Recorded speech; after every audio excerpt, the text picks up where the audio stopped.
After a heavy lunch like the one we just had, to wake everyone up and make sure that you guys are energized. I have the great assignment here to introduce the next speaker, who is really one of the highlights of today, of the whole presentation. It's my great pleasure to introduce Mark Mitchell, who I introduced here 3 years ago,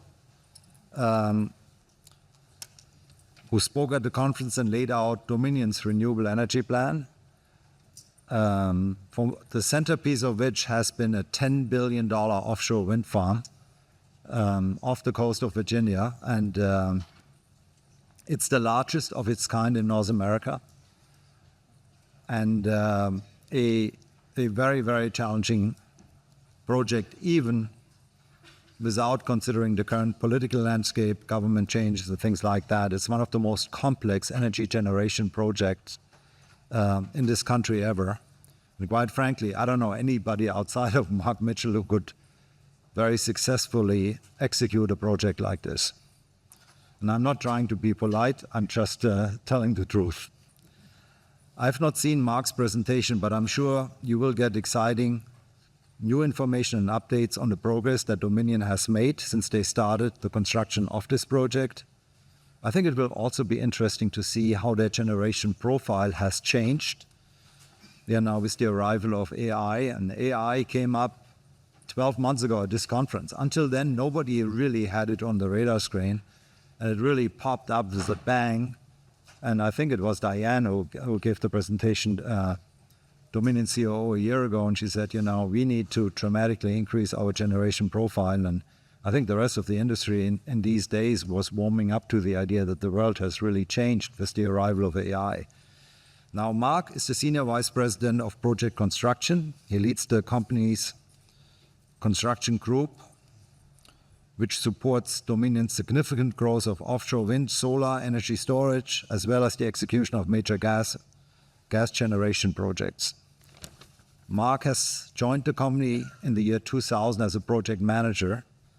Since then, he has been responsible for the installation of numerous generation projects, including new combined cycle, simple cycle gas turbine stations, onshore wind turbines, offshore wind program, solar, and new nuclear developments. So Mark's group is responsible for delivering energy generation projects across all business segments, so not just renewables, but all of the above, in the way we describe it in our industry. In other words, Mark can talk with great confidence about all aspects of power generation, not just renewable energy. He has an exceptionally broad experience and a great perspective on the utility business and beyond. Prior to joining Dominion Energy, Mark Mitchell worked from 1995 to 2000 on various projects in the United States, Europe, and Africa, including construction and startup of 4 nuclear power plants. We talked about nuclear a little bit this morning. It's all coming back now. So here you have somebody who is responsible to build the largest wind projects, and he has built gigawatt and gigawatt of solar, but he has also conceptualized and built nuclear power plants, gas plants, and everything else. And many times I hear, you have the renewable folks on one side and you have carbon-based fuel generation on the other side. In Dominion, you have one person who actually oversees the whole thing and has really incredible experience in executing all of that. So I've been working with Mark for 10 years. And in the utility work, there's nobody I respect more. He has been a mentor. He has been a really good friend. He is somebody I really look up to. I don't think anybody taught me more about utilities in the utility world than Mark Mitchell. Mark, please come up here.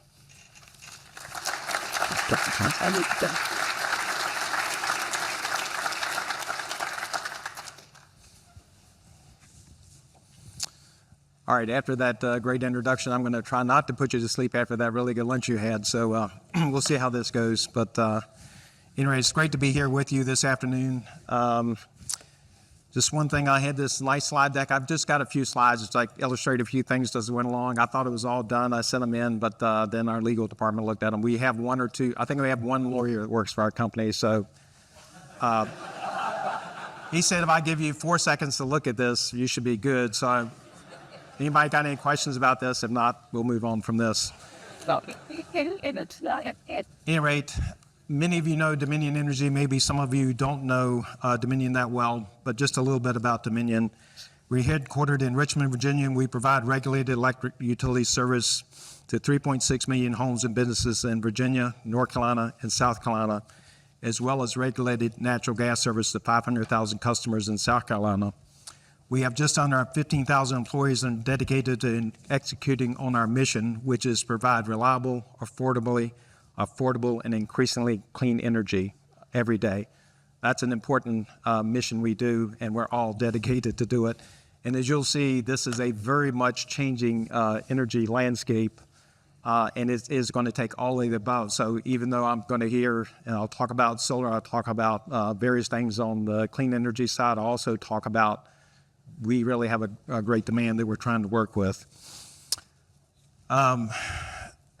So anyway, we understand how vital our mission is, and Dominion Energy and other utilities like us serve critical societal functions.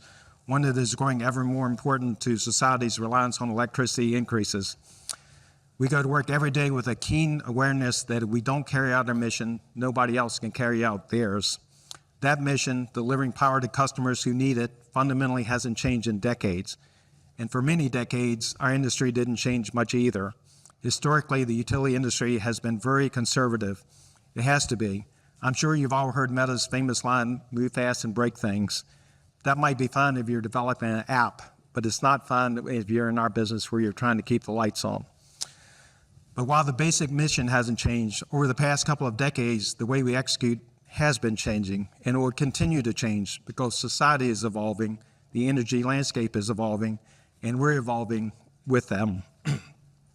This evolution is what I'd like to talk to you about today, both on the broader scale and specifically with regard to Dominion Energy. So what does the evolution entail? What's changing? From our perspective, one of the biggest changes is the rapid increase in demand for electricity. We're seeing a remarkable shift, which I'll explore in more detail in a little while. Right now, I want to tell you about how we're planning to meet that demand, because that's an important story in itself. The short answer is that we're going to need more of everything. At our company, we're taking what we call the all-of-the-above energy approach. This past fall, we released our Integrated Resource Plan for Dominion Energy Virginia. The IRP is a long-term planning document that considers various pathways to meeting demand in a 15-year planning window. A great deal of sophisticated modeling goes into the development of those plans, and we consider various potential scenarios as we try to figure out the best way to serve our customers reliable and affordable. When we finished the work in 2024, we had a plan that includes about 12,000 megawatts, 12 gigawatts of new solar generation, enough to power about 3 million homes, around 3,400 megawatts of new offshore wind on top of the 2,600 megawatts we're already building. It's called Coastal Virginia Offshore Wind, or CVOW, we refer to it, and more than 4,000 megawatts of battery storage. The IRP also anticipates the use of small modular reactors starting around a decade from now. In addition to those carbon-free energy sources, the plan calls for around 6,000 megawatts of new natural gas generation, which is needed to help keep the lights on when the wind and solar resources are not producing enough electricity. If you do the math, that's about 80% of the new generation coming from carbon-free generation in Virginia. It's largely the same story at Dominion Energy South Carolina, which also released its IRP last year. Their reference build plan calls for about 4,200 megawatts of new solar, 500 megawatts of new solar storage, and about 1,000 megawatts of gas-fired generation. And that works out to be a little more of about 80% carbon-free energy in that territory as well. Having a variety of generation sources helps maintain reliability by avoiding over-reliance on any given power source. It also helps maintain affordability by insulating our customers and the company against outside price shocks for a particular fuel source or generation component. Renewables are a key element of our strategy in this regard. The fuel cost for wind and solar is zero. Our CVOW project is expected to save customers $3 billion over the first 10 years in operations from fuel costs. This provides an important hedge against the volatility of other fuel sources, particularly natural gas.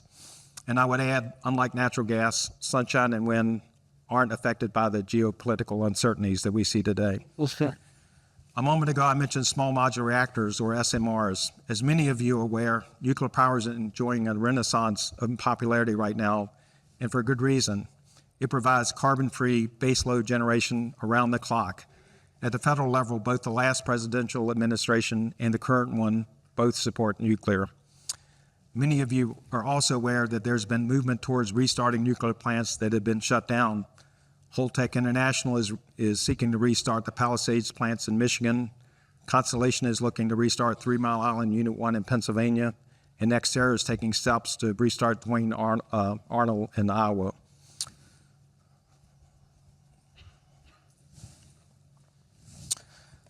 In our company, nuclear power has been the workhorse in our generation fleet for decades. So far, we've applied for and received subsequent license renewals for 2 of our nuclear plants. This is North Anna in this picture.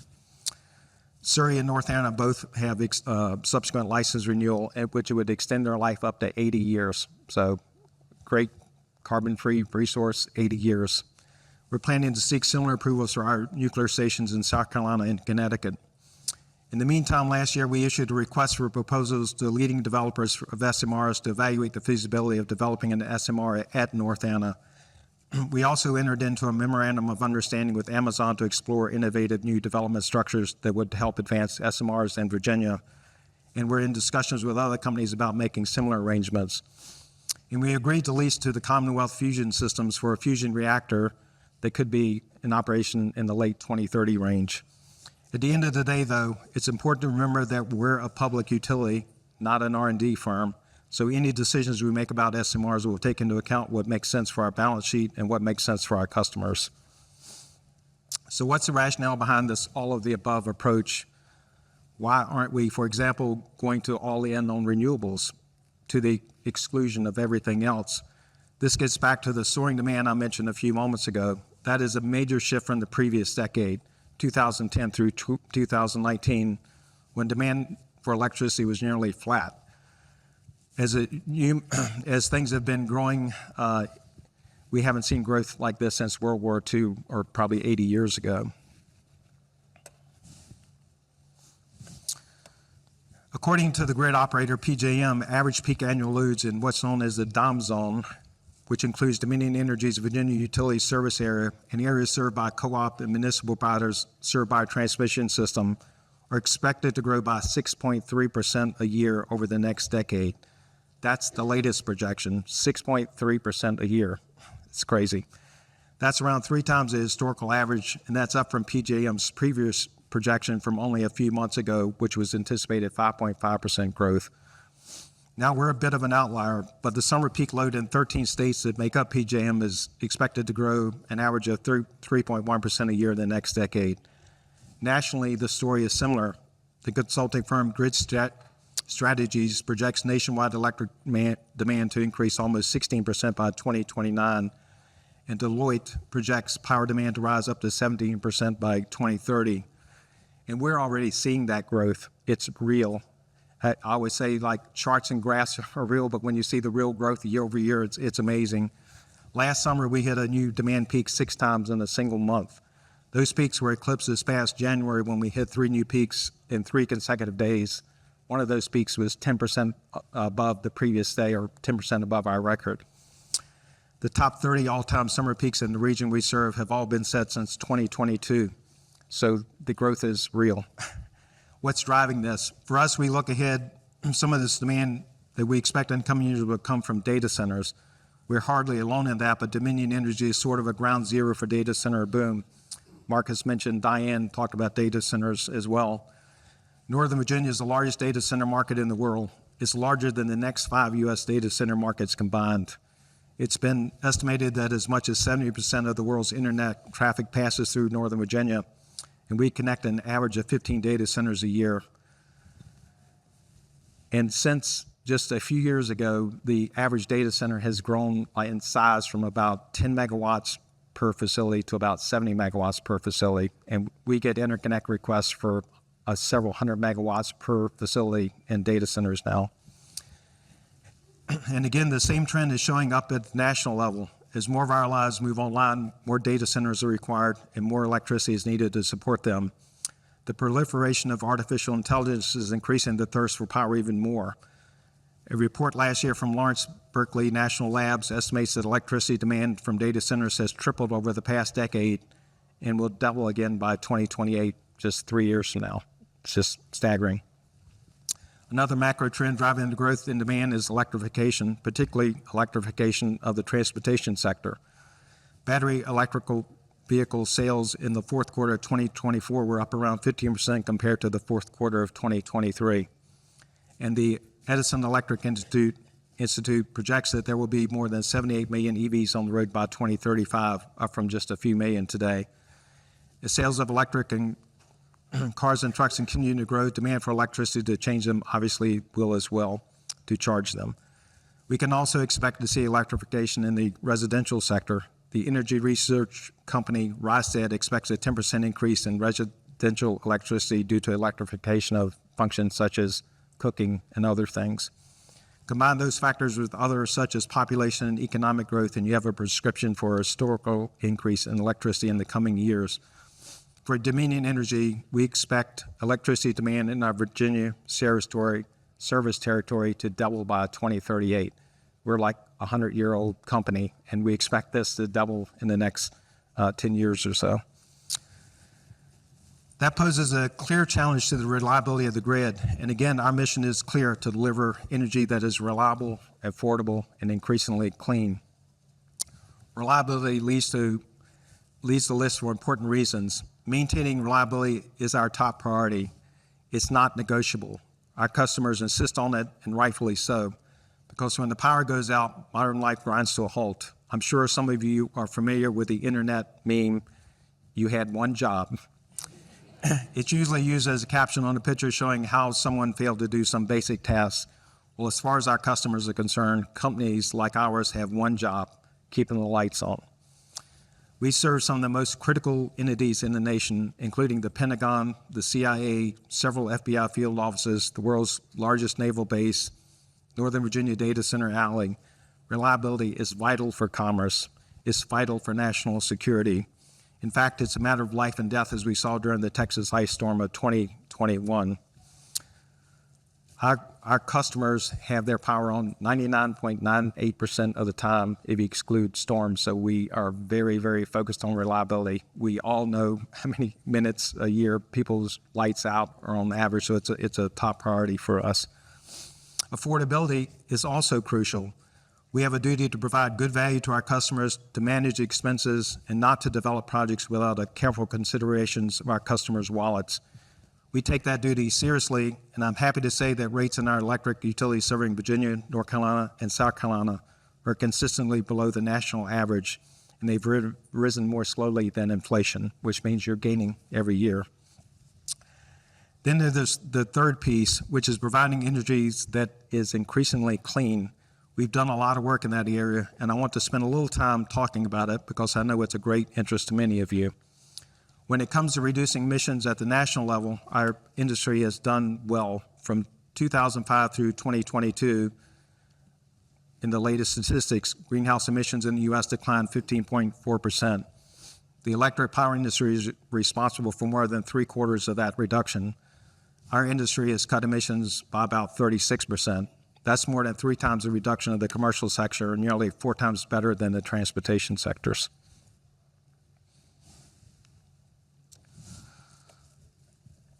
At Dominion Energy, we're helping to lead this change. From 2005 to 2033, we're still scrubbing the numbers, but we cut CO2 equivalent emissions by about 52%. Switching from coal to natural gas-fired generation played a substantial role in that reduction. 2 decades ago, coal made up about 50% of our generation mix. Today, that's about 5%. And natural gas was 4% a few years back. Now it's about 36%. The other major changes we made and we're continuing to make is the adoption of renewable and zero carbon technology. We built our first megawatt of solar in 2013. At the end of last year, we had approximately 9 gigawatts of solar in service or under development.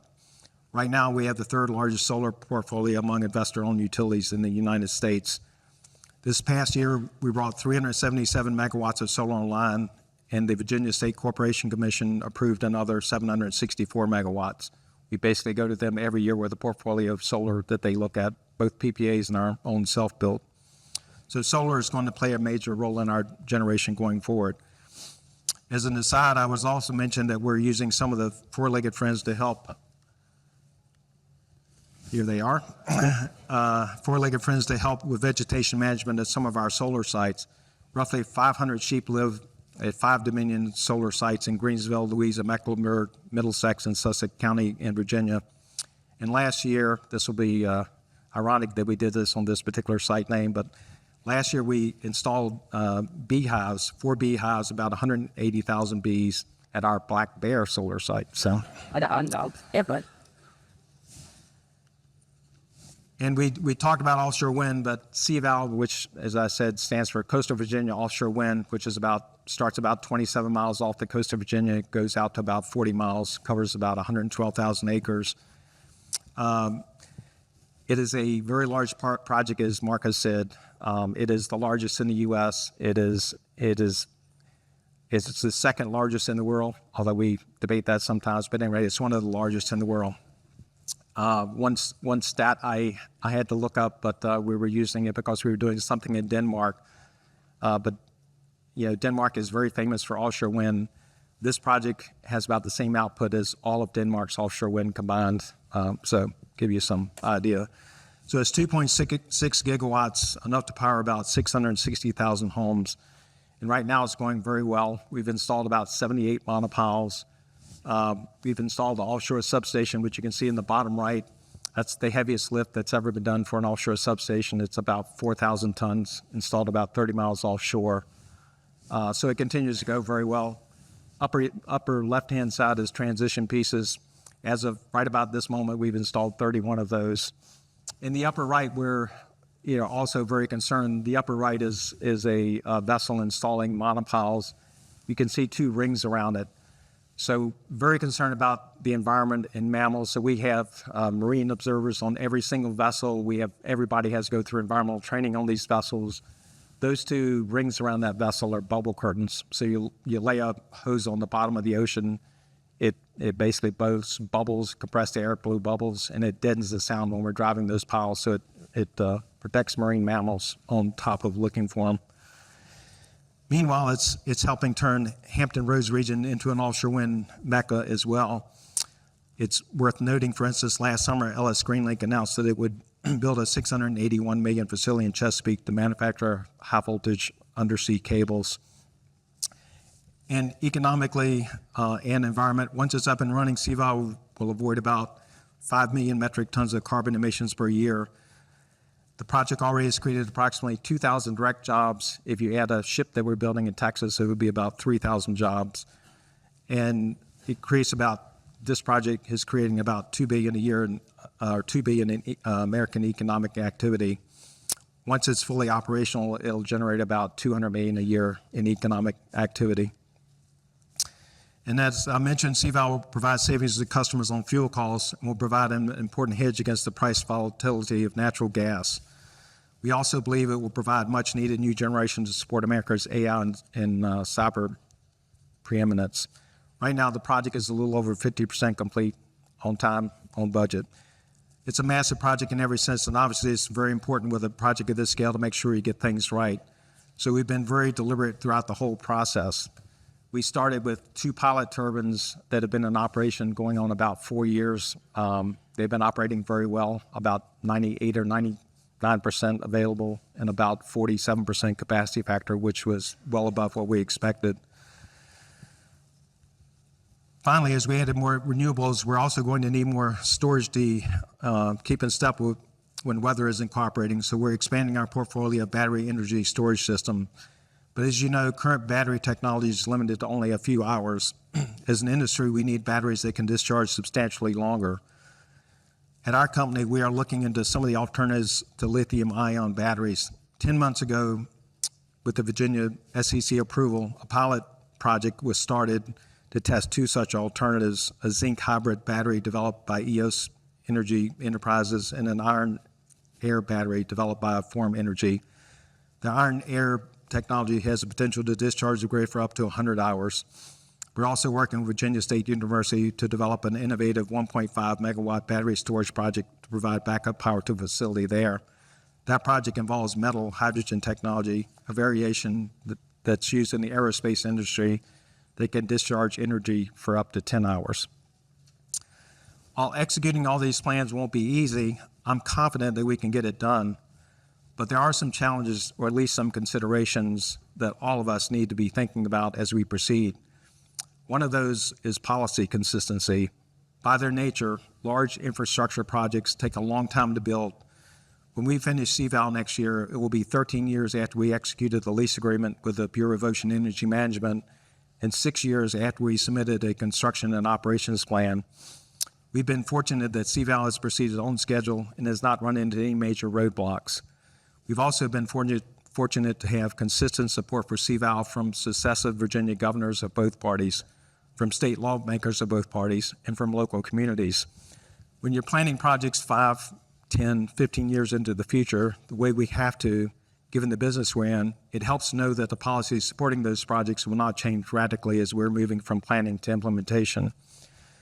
So one element of policy consistency is consistency over time. We also need to think about consistency at different scales. For example, the efforts at federal support for solar power could be blunted if land use policies at the local level restrict or prevent the development of new solar facilities.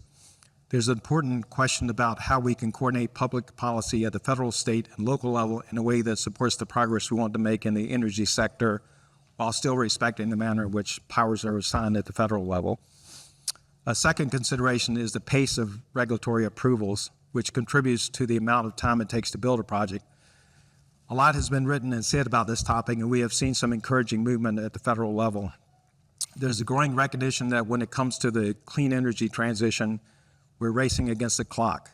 So when you consider, for example, that the average completion time for an environmental impact statement is 4.5 years, it seems fair to say the issue deserves continued attention. Now I want to be clear about this. I'm not suggesting that large infrastructure projects should not receive careful scrutiny to protect the environment and the communities we serve. They absolutely should. The laws and regulations we have in place serve a crucial purpose. At the same time, we face compelling imperatives to meet growing demand while decarbonize the energy system. So the question is not whether we need to regulate, we need regulation oversight, we do, but how we can make the process more efficient to achieve the other equally important goals. A third consideration is the need to strike the right balance in our long-term planning. According to our grid operator, PJM, 40 gigawatts of generation capacity could be retired by 2030, which is about 1/5 of the installed capacity in the PJM region. And remember, this is a period of rising demand. Meanwhile, new renewable resources are not coming online fast enough to keep pace with the retirements. If those trends continue, PJM says that for the first time in history, it could face declining reserve margins, which are the difference between installed capacity and expected demand. In short, there's a concern not just from an environmental perspective, but from a resource adequacy perspective, that we're not bringing enough renewables online fast enough. At the same time, there's a risk that we could go too far in the other direction by adopting a renewable-only approach and trying to add too many renewable resources too quickly. That could have a host of implications from everything from reliability to customer costs. And that is why we believe in all of the above approach makes the most sense for our company and our customers and for the electric system as a whole. Obviously, these are just a few of the issues we need to think about as we move forward. We haven't even touched on others, such as the need for substantial new transmission capacity or the increasing complexity of managing a system that once had a few nodes of electricity and now has literally hundreds or thousands of nodes of electricity. There's no wonder that the grid has been called the largest, most complicated machine ever built. It continues to grow more complex every day, and so do the policy issues we must address. But as I said earlier, I'm confident that we continue to make progress. One reason for that is the pace of innovation. From SMRs to advanced batteries to smart grid devices, we are seeing a host of changes that hold great promise for both the production and delivery of electricity. We have always managed to solve the technical and technological issues in our industry, and there's no reason to believe that's going to change. The other reason I'm optimistic is that ultimately there's no debate about what we need to do. Yes, there is debate and plenty of it about how we need to do it, but keeping the lights on is 100-0 political debate. So as we collaborate with federal, state, and local policymakers, we will get to the right solutions that ensure right outcomes for our customers, our communities, and our other stakeholders. Those of you here today can play an instrumental role in that by using your expertise and your voices to advocate for sound energy policies, the kind that ensure an adequate supply of energy in a growing economy and promote innovation that advance the clean energy transition and that support reliable, affordable, and increasingly clean energy. Thank you. Okay.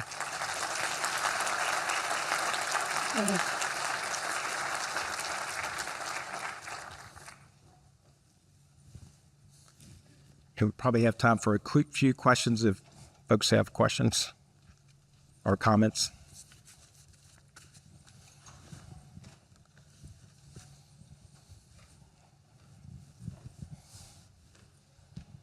Hey, Mark, thank you. I'm curious, I used to live in Loudoun County for 20 years. Using the data center alley as an example, correct if my numbers are incorrect, but you said you're getting about 15 interconnection applications a year, 70 Yes. megawatts per facility. So that's 1,000 megawatts of demand a year, considering the long term it takes to develop infrastructure projects. Just give us an understanding of how in the short term, 5-10 years, you can continue to supply the new demand of these data centers, and is that growth even sustainable? Yes. Our RRP does take into account the latest data center growth, and we feel certain. You might have seen like a year or so ago, we had some issues getting transmission into the area, and we worked that out for the data centers. Some of them had extra capacity, so they were ramping up in capacity, so that helped some, but we worked through that. So we're confident we can deliver it, but it is a fast pace, and we're just having to keep up with that fast pace. The offshore wind project is 2.6 gigawatts. It will be online next year, so that's a huge chunk of power. No, it's not there all the time, but we're adding gas turbine capacity to also back that up. We're modernizing some of our gas turbine fleet. We're adding, we've got right now before the SEC 1,000 megawatts of natural gas to help back up wind and solar. So it's a challenge. It's a good challenge to have, but we feel confident we can make that. But yes, Dan. Wonderful presentation. Thank you. Early in my career, I was doing transmission plant. We're hiring. So. One of the things we experienced back in the day is you have developers that come in and have very lofty projections about load growth that doesn't materialize. And so we've seen, there has been load growth. You just saw it unprecedented. But as you look forward and you're planning out more than 5 years, for these data centers that are saying, hey, I need all this power, there may be disruptive technology like we saw with, I could keep seeing coming in, hey, here's a much more big way if it wasn't the same kind of AI. So it brings the question of what kind of financial securities are y'all requiring those folks that want service at that kind of scale and to push forward in order to make sure that the ratepayers don't get burdened by failure to materialize of all these load projections? Very good question. And, they are under tariffs, but, we have looked at change that and looked at making commitments to make sure we don't outpace what they're doing or, they're basically kind of paying as they go. So we don't get in a situation where we build all this, all this generation and they don't show up, or we build a transmission line, they don't show up. But, we're not seeing it. I'll just step back and say, good or bad, we've got a lot of experience with data centers over the years. It's like, it's like people that deal with us or people that deal with developers. Some developers are going to go for it. What they're doing, and they can show you and give you confidence in what they're doing, along with the backup of the terrorists to protect our customers. And so we've learned to filter out like the hype and get down to the basics. And we've been pretty good at projecting load growth on data centers, but it came from learning over years of working with them in the early stage. But where's the ones we're working with, we see them come online and we see them making the projections. You mentioned disruptive technology, and I think it was Marcus or somebody I was talking to right before. Is like, I'm always questioning that, like, is there some whiz bang thing, and all of a sudden, like, okay, I'm going to have a new technology and it uses half the power. And there has been some of that, but as we've seen that develop, the demand is just overwhelming and it just eats it up. I mean, one of the things we saw is that, cooling is a big thing in data centers, the cooling air. And, a few years ago, someone said, hey, look, we change out all these servers every 5 years. Like, so what? We run them like much hotter than we did, and we could get more throughput, and we use less power because less cooling, and it shortens the life, but so what? So, 10 years now, they're worth 5 years, and we're going to swap them out anyway. So they've done some things, but they haven't done anything major for disruptive technology. But that's one thing we're always questioning, and not just us. We're going out to experts and saying, what's out there? Could this change? But meanwhile, we see that these projections, like, they have changed year over year, but our projections, the projections of actual power have been above all those lines that we've been projecting. But we're very cognizant of protecting customers of all classes, and how do you handle that to make sure, it's got some similarities to an interconnect queue process for transmission, believe it or not. So, just to follow up on Chicker's question, in terms of the demand side, research out at Duke University recently talked about it's a peak demand a few hours a year, right, that you're managing too often.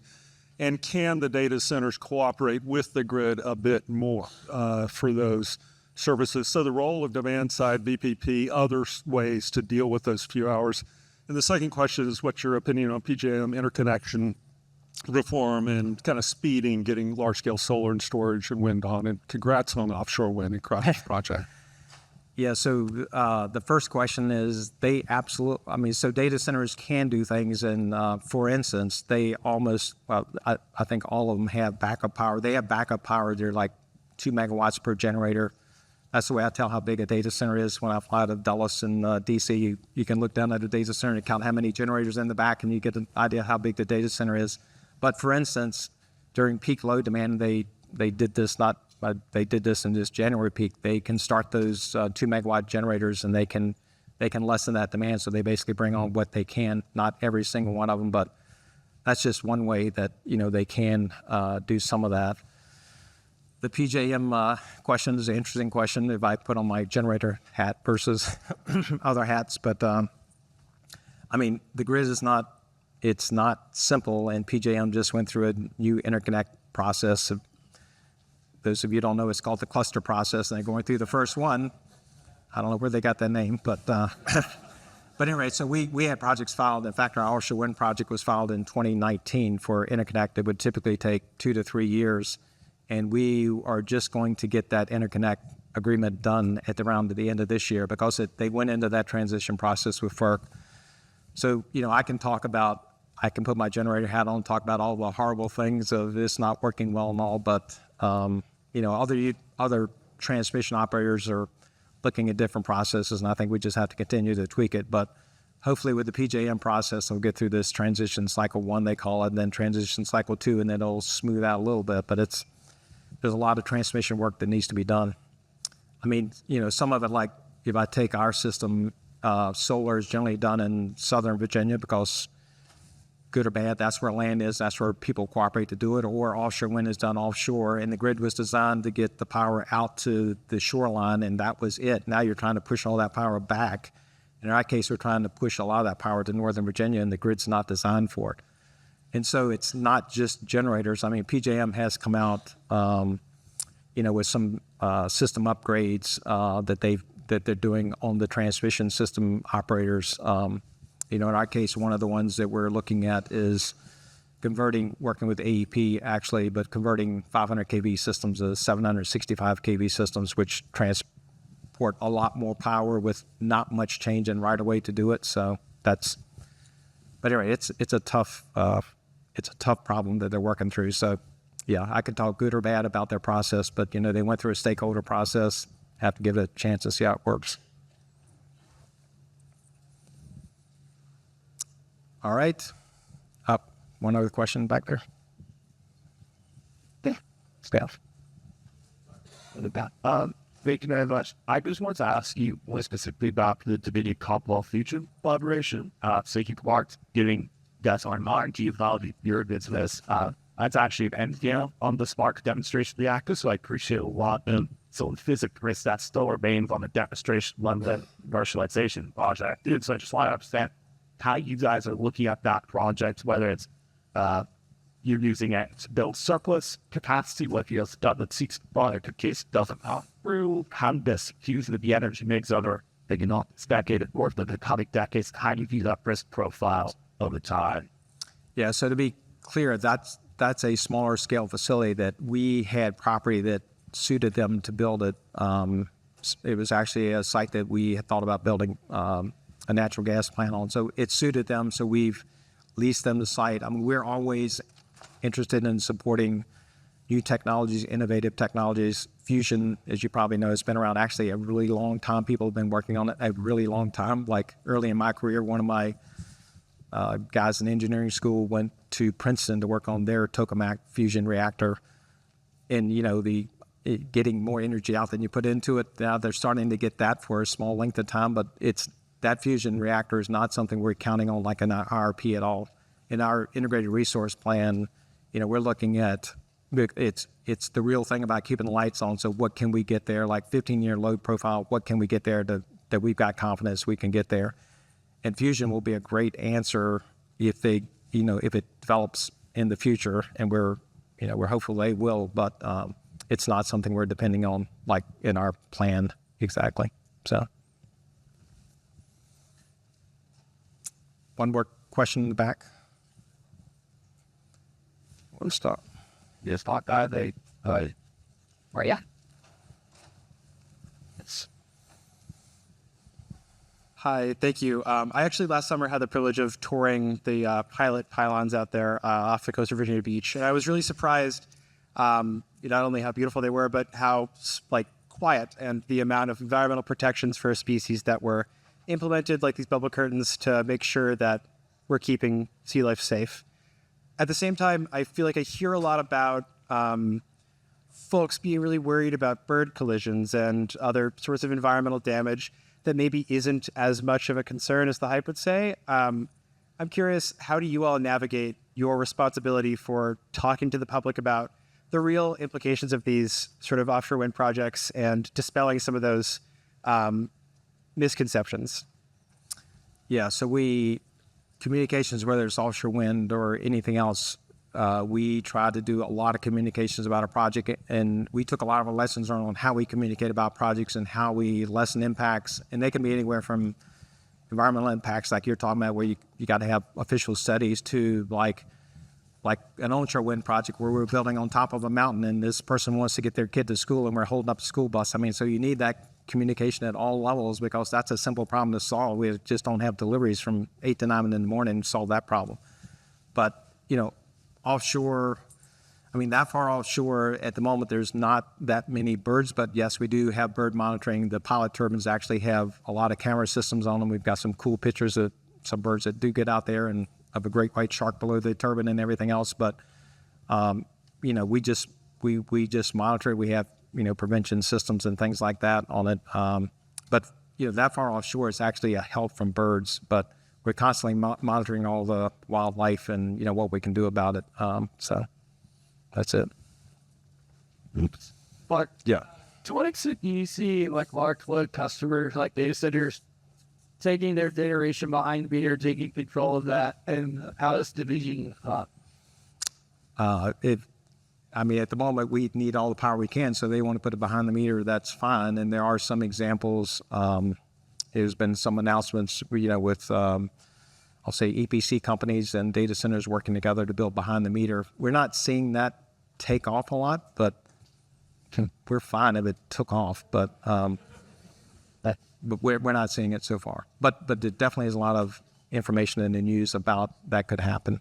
What we've seen in the past, I mean, one is like if you look at our data center alley, it's a pretty congested area. So to build something like gas turbines there, even if everybody was okay with it, just the space to do it and the water needs and things like that isn't so much there for that type of data. And you're talking about a massive amount of data. So it's not, you can put some solar panels up, you can do some things like that, but it takes some very concentrated energy if they're going to put it behind the meter. So, but we're not seeing it develop, although it looks like it is developing, and we're okay with that.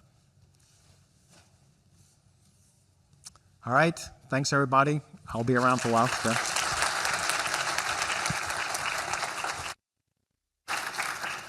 So,